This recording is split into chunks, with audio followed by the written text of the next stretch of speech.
super friends, my name is Annie Pasquinelli, and welcome to another episode of Superhero Saturday, where we talk about the art of superheroes, storytelling, and so much more.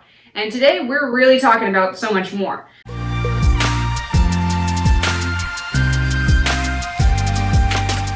As you can see, I'm kind of out of my natural habitat here because I needed a little extra space to explain to you guys what we're doing today. But first, let's talk a little bit about the art of creativity. As you guys know, I have dabbled in so many different types of art forms and different mediums of all sorts of things, and basically they're all the same thing.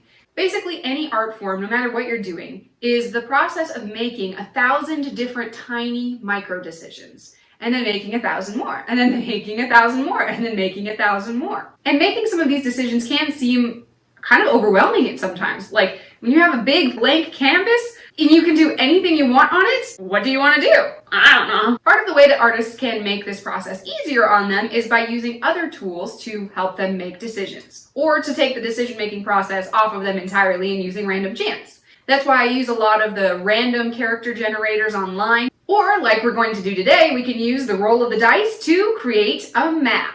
Making maps is actually really cool and an important part of, the storytelling process. When you're creating a story or a book or a Dungeons & Dragons campaign, there are a couple different ways that you can make a map to give your story a setting.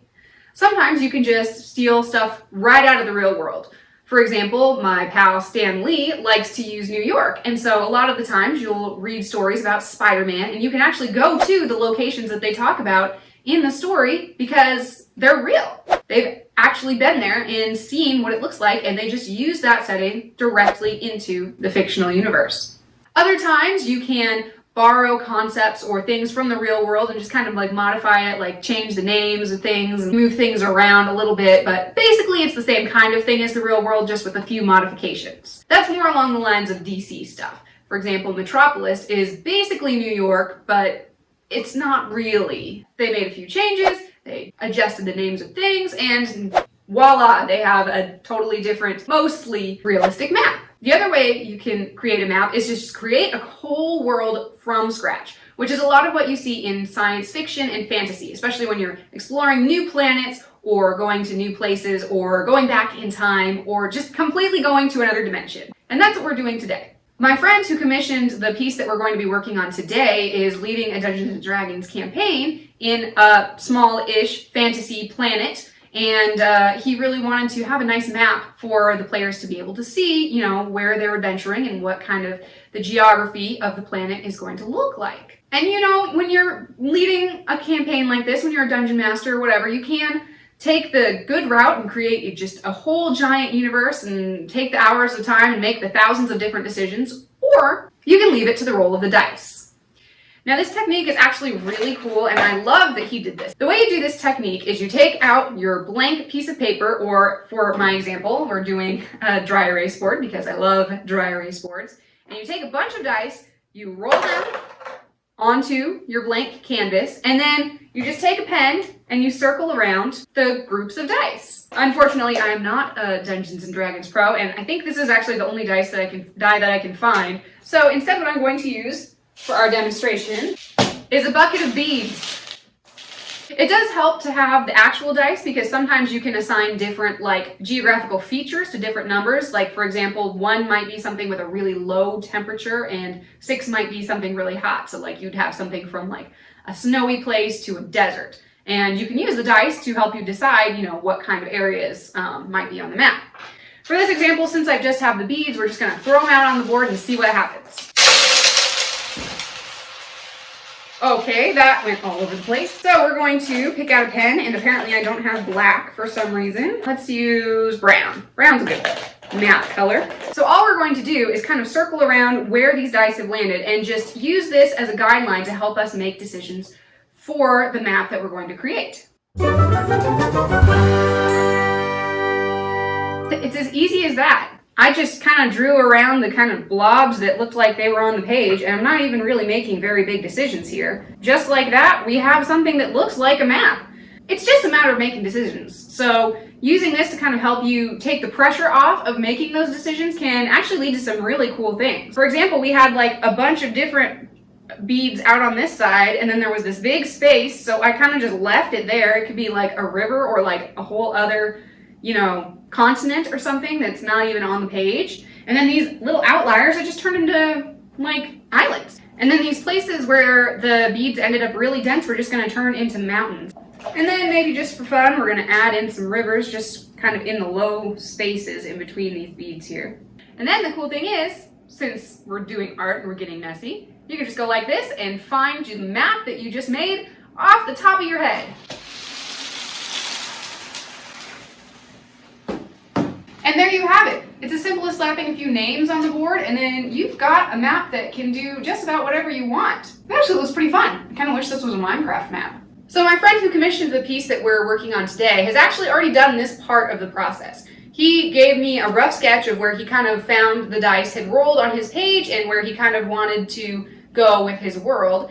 And he sent me over the very rough sketch drawing, which I'll show you once we get started. And he asked me to just make it a nice digital map so that we can follow along with his team and then update it every time that something new happens in whatever campaign that they're doing. Sounds like a lot of fun. I haven't done a map like this in a long time, maybe even since like middle school, back when I was doing like pen and paper kind of stuff. So with that all out of the way, let's go ahead and go to the computer and get started on this Dungeons and Dragons map.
We've got a really cool map that I think will work really well for my friend's campaign, and we'll be updating it, as we go along. But that is a great starting point and a lot of fun to make. If you have other suggestions for making maps or coming up with things that help you ease the artistic decision-making process, go ahead and put those in the comments down below. If you like this video, go ahead and give it a thumbs up and subscribe to our channel if you'd like to see more superheroic storytelling and more on our channel every week.